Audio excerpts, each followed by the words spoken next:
Asante na salika kamburaki na Vita FM na nandariwasan ng una ni Vakatawa totoo mo busar sa andar mga taltunga na kenay sulu na kenay yuku na kenay mboro sarta nga en mataka binanga ni kuwa en sabanu ni binak sabwale kamay na diwali we kamni na kanda may Unindaw siya mating may bunotani kima misa baka na matatinggo na ulang din diwali en singa baka rombo ka sarngaongo maraw ta kitu kina en nonda bunua rendo maraw ta katalingan na wikanda na India ya na singa ni raramay yara na nonda baka mbota ya bekem ni nonda wating mai en mataka vinaka ni ko sangol talangan na ni vinaka levo maraw ta kitaltingan na ken garabni tabi na buni vesimati en mataka ni ko bugo ni kere isa raw na marama benga rabitoka en hotela mainiko kailan sen matake ni kona nangu sisi nila kemba mataniwa ye tobure mai utongu ongo ni undandomo ni tirin ron robotu na mbuda ni marao eta udoko au doka yan di bula kina en anona itobo ni utangi na yaloka ni matani wonu o sombo sebutile ni sota se na kena iwola singa Ndau tukuni na sugar and honey and a kena rui kamida. Isale maramayano na e samuni meu kambita ni nonda rubekila ingori lewa au senga ni na kita. Kena ibola vivingi e mosi meu mbau sereka o nongu yano me kera usana mai veka vivinga ina weka. Na salu sisi sombo meu mbau tombena ni nondomongo sa wako wakandua kila kemba. Na sui mai serengo me sana mai semati. Au lomana mai mboto ni utongo ni soli mai langi. Na nongu ibuke anga e na veitamba yambaki. Nongu itutubi solo en kanongu e nongu isaki. Sa mai kanre tu endai kasatumbo lewo.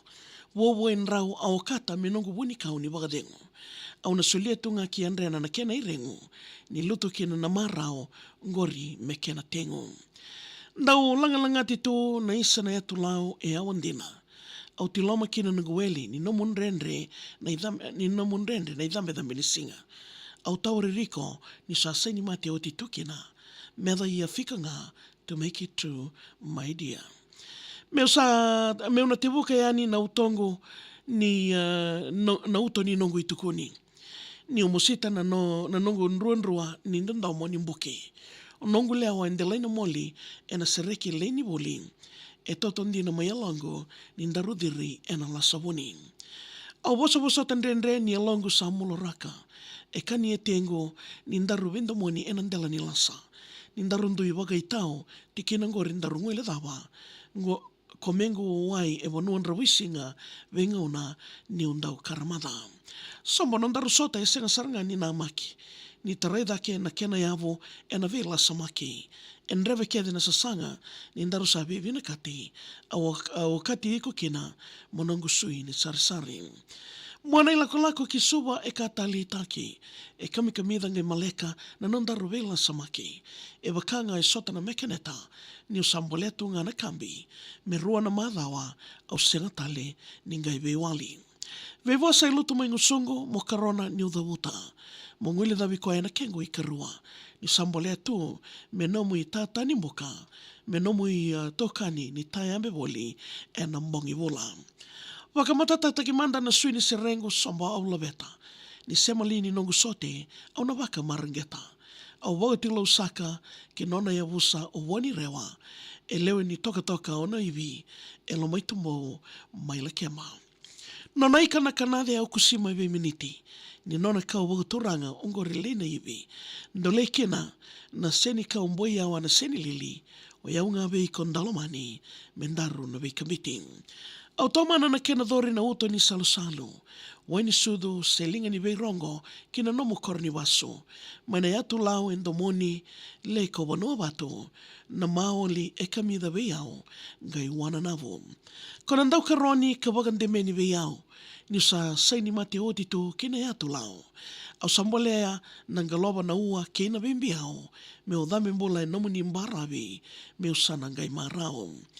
Na masubuni e dhambo e beisinga mendaru na kalungata. Ni nraki dhatu na wanua senda unraki binaka. Me dhangi ndono tungu na wanga ni ndomo ni ndaru soko bata. Ulu batu ndeyo chisu me ya kawe tanitaka. Ko sana laki rosi nilo mai inongu maramayano. auna karoni iko e na venga auna tunga e samu. Senrendre dama e na senga ni na ngai a vesa au nalamango ni mate ada tunga na kamida ni matamu. Doki saka na idodo ni andondomo e na nungu misereka. Loloma sa buka taki tuyani mai na senda. Go au sanga indina saranga never say never. Mode nungu salu na nungu sisi ni la kemba. Ya bikim ni na bebekan inda woti kumai na mataka bina kenindai na kena mai rongodi dingo mi sartal tinga na kere na kena wili kitaliani na nungu sisi ni la kemba kabola na kena ya ndekona na mataka bina keniko na boleh besar nanti kita kumai na VTFM volana na muser kali email tak mai via maria@vtfm.com.fj ginda una na makimoni